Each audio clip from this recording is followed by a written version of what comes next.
தினமும் நாம் ஸ்மரிக்க வேண்டிய 24 நாராயண நாமங்கள். கேசவா, நாராயணா, மாதவா, கோவிந்தா, விஷ்ணு, மதுசூதனா, திரிவிக்ரமா, வாமனா, ஸ்ரீதரா, ரிஷிகேசா, பத்மநாபா, தாமோதரா, சங்கர்ஷணா, வாசுதேவா, பிரத்யும்னா, அனிருத்தா, புருஷோத்தமா, அதோட்சஜா, நாரசிம்ஹா, அச்சுதா, ஜனார்தனா, பூபேந்திரா, ஹரே ஸ்ரீகிருஷ்ணா. இதை தவிர 3 முக்கியமான நாமங்கள் அச்சுதா, அனந்தா, கோவிந்தா.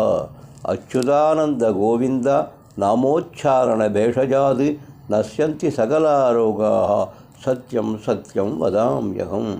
இந்த 24 பெயர்களையும் அச்சுதானந்த கோவிந்தா என்ற 3 பெருமாளின் பெயர்களையும் நித்தியம் நாம் ஸ்மரித்து வந்தால் சகல ரோகங்களும் நீங்கிவிடும்.